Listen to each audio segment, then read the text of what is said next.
வணக்கம். காங்கிரஸ் கட்சியினுடைய மகிழ்ச்சியான முகத்தோடு அமர்ந்திருக்கிறீர்கள். இந்த கூட்டணிக்கு முன்னாலே திமுகவை அதிகமாக விமர்சித்தவர் என்ற பெருமை உங்களுக்கு உண்டு. அது நான் சொன்னது சரியா தப்பா என்பதெல்லாம் நீங்க தான் சொல்லணும். மிகவும் சரி, மிகவும் சரி. ரைட். அதாவதுங்க, உங்களுக்கு ஞாபகம் இருக்குன்னு நினைக்கிறேன், ஜெயா டிவியில் தான் நான் முதல்ல திராவிட முன்னேற்ற கழகத்தில் கூட்டணி தொடர வேண்டும் என்று சொன்னால் ஆட்சியில் பங்கு, அதிகாரத்தில் பங்கு வேண்டும் என்று நான் கூறினேன். ரைட்டு.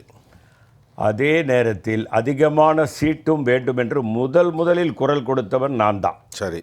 அது எல்லா டிவிலையும் நெறியாளர்கள் எனக்கு ஃபோன் செஞ்சு 28 இடங்கள் கிடைத்தது என்றால் அதற்கு நீங்கள் முதல் காரணம் என்று சொல்லக்கூடிய அளவிலே நான் அதை அழுத்தமாக பதிவு செய்து கொண்டிருந்தேன். Very good, very good. என்ன காரணம் என்று சொன்னால், கடந்த 5 ஆண்டுகளில் எங்களுக்கு ஏற்பட்ட மிக கசப்பான அனுபவங்கள்.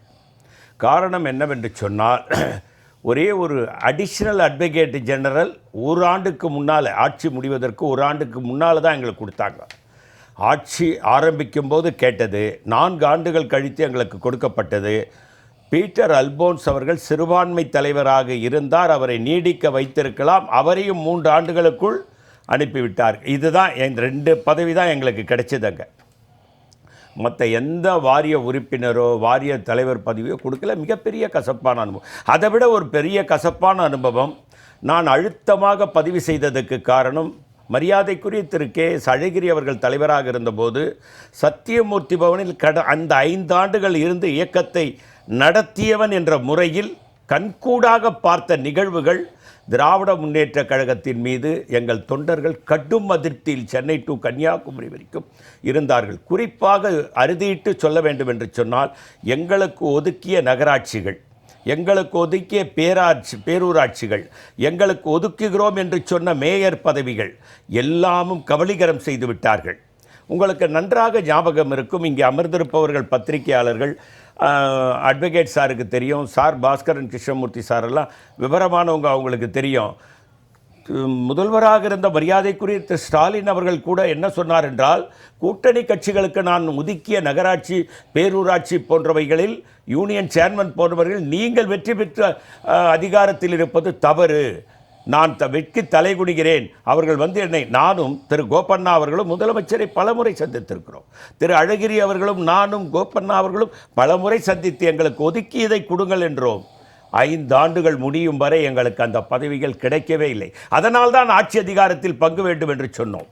ஆனால் அதுக்கு கிடைச்சதான்னா ஆட்சி அதிகாரத்தில் பங்கு என்ற ஒரு உடன்பாடு ஏற்படவே இல்லை. அந்த 28 சீட்டு கூடங்க, அம்மையார் கனிமொழி டெல்லிக்கு போகும்போது ராகுல் காந்தி முன்னிலையில் முடிவு செய்யப்பட்டது தான். அதை சிதம்பரம் போய் 28 சீட்டு முடிவு பண்ணார்ன்றது தவறான தகவல். ராகுல் காந்தியிடம் 28 அண்ணன் தருகிறேன் என்று சொல்கிறார் என்று அம்மையார் கனிமொழி அவர்கள் எங்கள் தலைவர் ராகுல் காந்தியிடம் உறுதியளித்து விட்டு வந்தார். அப்பொழுது தலைவர் ராகுல் காந்தி தெளிவாக சொன்னார், அமைச்சரவையில் பங்கு வேண்டும், உள்ளாட்சித்துறையில் 20% வேண்டும், எல்லாவற்றிலும் எங்களுக்கு பங்கு கொடுத்தால்தான் எங்கள் இயக்க தோழர்கள் உங்களுக்கு வேலை செய்வார் என்று தெளிவாக சொன்னார்கள். ஆனால் இடையிலே புகுந்து திரு சிதம்பரம் அவர்கள் அதை கெடுத்துவிட்டு இன்றைக்கு காங்கிரஸ் 5 கொண்டாந்து, போன முறை உங்களுக்கு தெரியும், அழகிரி அவர்கள் தலைவராக இருந்தபோது 25 இடங்கள் ஒதுக்கினார்கள். கடும் பணி செய்தோம். இப்போ ஒரு கேள்வி ஐயா வரேன். ஒரு ஃப்ளாஷ் நியூஸ் பண்ணுங்க, நாளை காலை விஜய் பதவியேற்க உள்ளதாக அதிகாரப்பூர்வமற்ற தகவல் தெரிவிக்கிறார். சரி, அநேகமாக நாளை காலை அவர் பதவியேற்கலாம் என்ற தகவல் வந்திருக்கிறது. பொன்கி, இப்போ நீங்க வந்து ரொம்ப இழிச்ச வாயர்களாக இருந்தீர்கள் என்று உங்களே பல பேர் சொன்னாங்க. தப்பா நினைக்காதீங்க. ஒரு அன்பார்லிமெண்ட் கேள்வி கேட்க வேண்டியது உங்க கடமை, பதில் சொல்ல ஒரு நிமிஷம். என்ன கேள்வின்னா, 2006 34 சீட்டு நீங்க ஜெயிச்சீங்க. நீங்க ஏன் மந்திரி பதவி கேட்கல? அவர்கள் என்ன சொல்லிட்டார்கள், அம்மா இருக்கு வரைக்கும் மைனாரிட்டி திமுக, மைனாரிட்டி திமுக, அவங்க மரணம் வரைக்கும் சொல்லித்தான் பாருங்க. அப்ப இந்த முறை நீங்க கேட்டீங்க, ஆனால் உங்களுக்கு அவர்கள் இந்த அளவுக்கு வரும் என்று நினைக்கவில்லை, அப்படித்தானே? இல்ல, இந்த மாதிரி வரும் என்று அவர்கள் நினைக்கவில்லை. அதை விட இன்னொருத்தர் இருக்கார். அவர் பேரு பழனிசாமி. அவர் அண்ணா திராவிட முன்னேற்ற கழகத்தினுடைய பொதுச் செயலாளரா. அவர் என்ன ஆணவத்தில் பேசிக்கிட்டு இருந்தாரு. என்ன பேசினாரு? என்னங்க செங்கோட்டையா அப்படின்னாருங்க. செங்கோட்டையா, செங்கோட்டையா, மம்மட்டியா வசனம் வரும்ல, மலையூர் மம்மட்டியா, ஆணவத்தின் உச்சங்க பாண்டியன். அதாவதுங்க, மேஜைக்கு அடியில் போய் அம்மையார் அவர்கள் காலிலே விழுந்து பதவி பெற்றவர் பிஜேபி சொல்லுது அம்மையார பார்ட்டியில் சேரு, ஓபிஎஸ்ஸை சேரு, செங்கோட்டையனை புறம் தள்ளாதே என்று சொல்லுகிறது. அண்ணாமலையை நீக்கினால் தான் உங்களோடு கூட்டணி. செங்கோட்டையா, என்ன அனுபவமான பேச்சுக்கள். அந்த காலத்து மனோகர அவசரம் மாதிரி. ஆனா இன்னைக்கு 40 எம்எல்ஏக்கள் அவரை விட்டு தள்ளி நிற்கிறார்கள் என்ற தகவல் வந்து கொண்டே இருக்கிறது. 5 சட்டமன்ற உறுப்பினர்கள், காங்கிரஸ் உறுப்பினர்கள் ஆதரவு கொடுப்போம் என்று சொன்னவுடன் அவரை ஆட்சி அமைக்க அழைப்பதில் தயக்கம் காட்டியது ஜனநாயக விரோதமான ஒரு செயல் என்பது என்னுடைய கருத்து. நீங்களே இப்போ ஒரு கருத்து எல்லார் மத்தியிலும் இருப்பதை நான் குறிப்பிட மக்கள் பேசிக் கொள்கிறார். இல்லை, மத்திய பிஜேபி அதில் தலையிட்டிருக்கிறது. நீங்கள் ஒன்றை புரிஞ்சுக்கணும், கவர்னர் கிட்ட இருந்து வாழ்த்து வருது. விஜய் அவர்கள் வெற்றி பெற்றவுடன் ஆனரபிள் சிஎம்னு வருது. அதுக்கப்புறம் இன்னொன்று, அவருக்கு பாதுகாப்பு மிக பலப்படுத்தப்படுது. ஒரே நாளில் காங்கிரஸ் போய் இணைந்தவுடன் அந்த பாதுகாப்பு வாபஸ் பெறப்படுது. அப்போ நீங்க பாத்தீங்கன்னா பிஜேபி என்ன நோக்கத்தோடு இருக்குதுன்னா, தனக்கு ஆதரவான நிலைப்பாட்டில் விஜய் வர வேண்டும் என்ற எண்ணத்தில் செயல்பட்டது. காங்கிரஸ் அங்கே போனவுடன் மற்ற எல்லா இயக்கங்களும் அங்கே வந்து விடுவார்கள் என்ற ஒரு நிலை இருந்தது. அதனால் தான் நாங்கள் முன்ன போய் வழி காட்டினோம். இன்னைக்கு எங்களுக்கு ஒரே நோக்கம் தாங்க, மதசார்பற்ற இயக்கம் தமிழகத்திலே வர வேண்டும். ஏன்னா இன்னைக்கு மதசார்பற்ற இயக்கம் உள்ள ஒரு ஆட்சி எங்கே நடக்குதுன்னா பஞ்சாப்ல மட்டும்தான் நடக்குது. கண்டிப்பாக மற்ற எங்கேயுமே நடக்கலை. இப்போ மம்தா பானர்ஜி நடத்திக்கிட்டு இருந்தாங்க, இப்போ அதுவும் போயிடுச்சு. எல்லா இடங்களிலும் பிஜேபி வந்து விட்டார்கள். அவர்களுக்கு ஒரே நோக்கம் என்னவென்று சொன்னால், ஐயா பாக்கி அவர்கள் சொன்னார்கள் மத்திய பிரதேசத்தில், அதே மாதிரி வழக்கறிஞர் பாண்டியன் அவர்கள் கூட குறிப்பிட்டார்கள், மற்ற மாநிலங்கள் அவர்கள் தோற்றுக்கொண்டே வருகிறார்கள் என்று. இல்லை, மத்திய பிரதேசத்தில் திரு கமல்நாத் பதவியேற்றார், ஆட்சியை கவிழ்த்தார்கள். குமாரசாமி தேவகவுடா பையன் ஆட்சியை கவிழ்த்தார்கள். மகாராஷ்டிரத்திலே அதே போட்டுதான் ஆட்சியை கவிழ்த்தார்கள், உத்தம் தாக்கரே ஆட்சியை. அதனால் அவர்களுக்கு என்னென்ன ஆட்சி அதிகாரத்தின் மேல் தீவிர ஆசை. இந்த 3 நீங்க சொன்னது சரிதான். இன்னொரு விஷயம், பீகாரில் வெற்றி பெற்று விட்டார்களே, மம்தா வெற்றி பெற்று விட்டார்களே. சரி, அதை நம்ம 2வது பேசுவோம். இந்த பிரச்சனைக்கு ஒரே ஒரு விஷயத்தை சொல்லிடுறேன். நீங்க 2006 குறைவான எண்ணிக்கை பெற்றிருந்து இவர்கள் ஆட்சியில் கோரவில்லை. மூத்த பத்திரிகையாளர் திரு பாக்கி அவர்கள் கூட கேட்டாங்க. நான் உங்கள் கவனத்திற்கு சொல்ல விரும்புகிறேன், ஜெயா டிவி மூலமாக, அன்றைக்கு மரியாதைக்குரிய திரு கிருஷ்ணசாமி அவர்கள் மாநில தலைவர், EVKS இளங்கோவன் அவர்கள் அமைச்சராக இருக்கிறார். நானும் EVKS இளங்கோவன் அவர்களும் டாக்டர் கலைஞரை போய் பார்த்தோம். நாங்கள் 2 பேர் தான். ரைட். EVKS கேட்டார், எங்களுக்கு அமைச்சரவையில் பங்கு வேணும். முன்னால் திரு கிருஷ்ணசாமியிடம் பேசிட்டு தான் போய் அவர்கிட்ட கேட்டோம். கேளுங்கன்னு சொன்னார், கேட்டோம். அவரும் கொடுக்கிறேன் என்று சொன்னார். ஆனால் இடையிலே எங்களோடு இருப்பவர்களே அதை கெடுத்துட்டாருங்க. திரு வீரப்ப மொய்லி அவர்களை அழைத்து பேசி கலைஞர் அவர்கள் மேலிடத்திலே வேறு மாதிரியாக சொல்லி. நீங்க எப்போ சொல்றீங்க? 2006. அவங்க 96, நாங்க 36. அந்த நேரத்தில் எங்க தயவுல தான் ஆட்சி நடத்தினாங்க. ஐயா பாக்கி அவர்கள் குறிப்பிட்டார்கள். நீங்க 34, 36, 34. பாமக 18, சிபிஎஸ்சியும். ஆனா பாமக வெளியில இருந்து ஆதரவு கொடுக்குறேன்னு சொல்லிட்டாரு. ரைட். அதனால நாங்க கேட்காம இல்ல, அன்னைக்கும் கேட்டிருக்கீங்க. திரு EVKS இளங்கோவன் நான் தான் சாட்சி. ரைட். நான் மட்டும் தான் கூட போயிருந்தேன். கொடுக்கிறேன்னு சொன்னாரு, எல்லாம் நடந்தது, ஆனா கொடுக்கல. அதே மாதிரி தான் அவராவது பரவாயில்லைங்க, நகராட்சி அது இதுன்னு கொடுத்தாரு. இவர் ஒண்ணுமே கொடுக்கல. எங்களுக்கு நாக்கில் என்ன பண்ணாரு தெரியுங்களா, பேப்பர்ல சக்கரைன்னு எழுதிட்டு இதை நக்கிக்கிட்டே இருங்க இனிக்கும்னு சொன்னாரு. அது நக்கிக்கிட்டே தான் அடிக்க சொல்ற. சீனி சக்கரை சித்தப்பா ஒன்று சொல்லுவாரப்பா. திமுக அதிமுக சேர்த்து தான் சொல்றாங்க. சொல்லுங்க.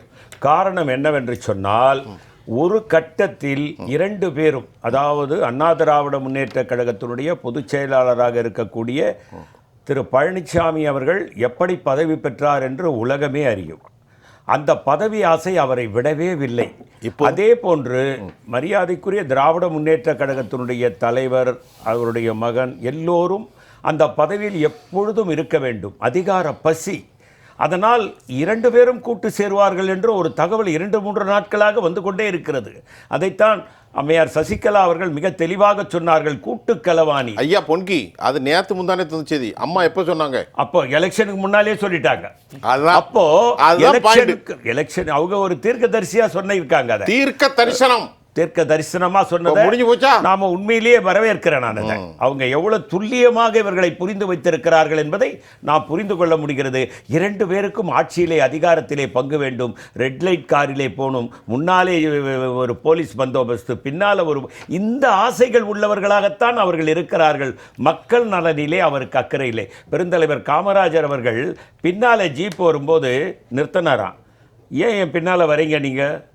அதெல்லாம் வரக்கூடாது, என்ன மக்கள் பாதுகாப்பதுக்கோங்க, நீங்களாம் யாரும் வராதீங்க, நான் முதல் சங்கு ஊதிட்டாலே நீங்க ஏன் சங்க ஊதிட்டாலே மக்களுக்கு பாதுகாப்பு கொடுங்கன்னாரு. இன்னைக்கு பாத்தீங்கன்னா முன்னால 8 ஜீப்பு, பின்னால 8 ஜீப்பு, அது இதுன்னு ஒரு பெரிய ஆடம்பரமே. இன்னைக்கு காவல்துறையில நிறைய இடங்கள்ல இன்னைக்கு பிரச்சனைக்கு காரணம்னா காவல்துறை வேறு வகையில் பயன்படுத்தப்படுவதனால ஏற்படுகிறது. சொன்னாங்க. நாம் பார்க்கிறோம் மார்க்சிஸ்ட் கம்யூனிஸ்ட் தோழர் சண்முகம் அவர்கள் தற்போது விஜய் அவர்களுக்காக இந்த பொன்னாடை பொறுத்துகிற காட்சியும் கூட ஜெயா பிளஸ் ஒளிபரப்பாக்கி கொண்டிருக்கிறது. அந்த காட்சி நாம் பார்க்கின்றோம். சொல்லுங்கள். அதனால் இன்றைக்கு கழகங்கள் இல்லாத ஆட்சி வர வேண்டும் என்று காங்கிரஸ் விரும்பி முதலிலே போய் அவருக்கு ஆதரவு கொடுத்தோம். அதே நேரத்தில் நீங்கள் பார்த்தீங்கன்னா நான் விஜயை ரொம்ப பாராட்டுறேன். என்ன காரணம்னா, கடைசி வரை மதசார்பற்ற அணியில் இருப்பவர்களோடு நான் கூட்டணி வைக்க மாட்டேன் என்பதில் உறுதியாக இருந்தார்.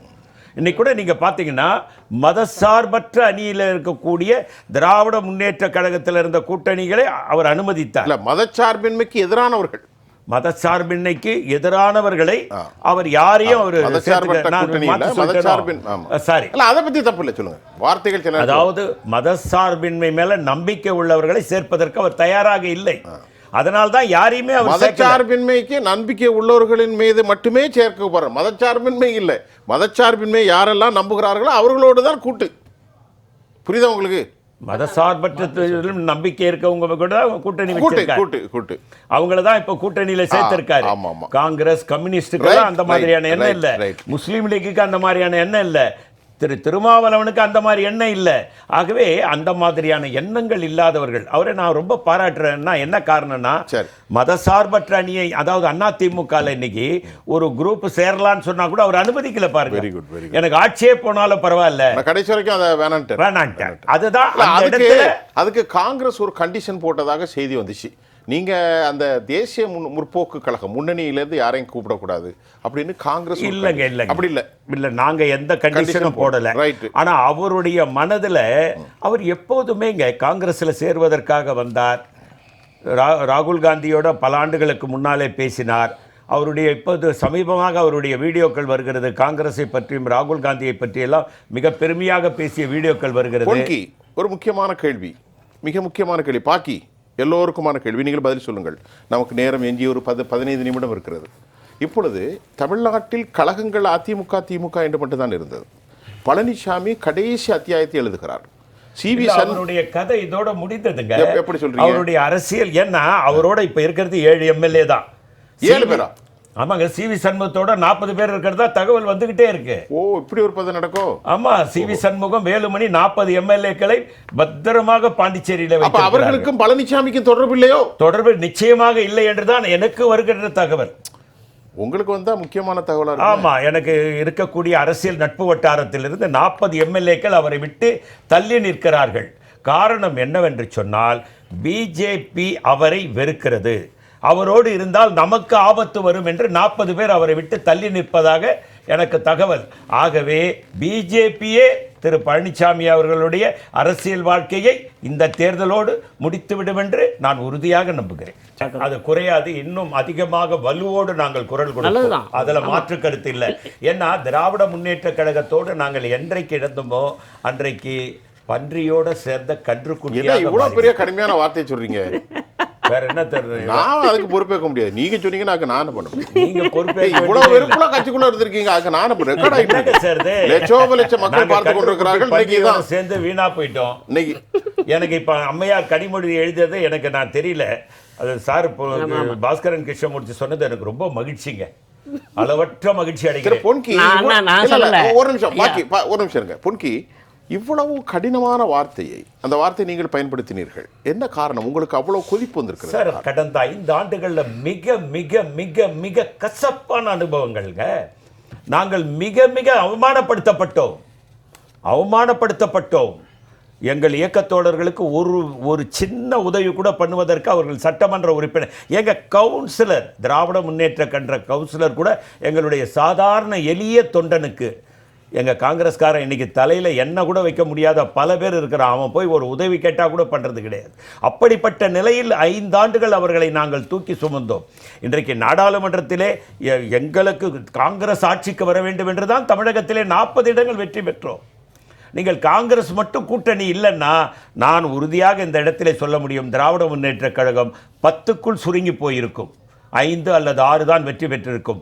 காரணம், காங்கிரஸ் மேலே வர வேண்டும் என்பதற்காக. உங்களுக்கு கூட நல்லா ஞாபகம் இருக்கும், 1980 நாடாளுமன்ற தேர்தலில் காங்கிரஸ் வெற்றி பெற்றது. அன்னை இந்திரா காந்தி உயிருடன் இருக்கிறார். அப்போது அந்த நேரத்தில் என்ன நடந்தது? உடனே சட்டமன்ற தேர்தல். எம்பி சுப்பிரமணியம் அப்போ தலைவர். உடனே புரட்சித் தலைவர் எம்ஜிஆர் அவர்கள் ஆட்சி பிடிச்சார். நாடாளுமன்றத்தில் 37 இடங்களை காங்கிரஸ் திராவிட முன்னேற்ற கழக கூட்டணி வெற்றி பெற்றது. 2 இடங்கள் நாங்கள் தோல்வி விட்டுறோம். ஒன்று சிவகாசி, ஒன்று கோபிச்செட்டிப்பாளையம். கோபிச்செட்டிப்பாளையத்தில் திருவேங்கடம் என்பவர், அவருடைய பேச்சுக்கள் சரியில்லை என்பதனால் காங்கிரஸ்காரர்களே அவருக்கு வேலை செய்யவில்லை. இன்னொன்று ஜெயலட்சுமி சிவகாசியிலே, அவரும் காங்கிரஸ் தான் தோத்துது. அப்போ அந்த நேரத்தில் உடனே சட்டமன்ற தேர்தல் வருகிறது.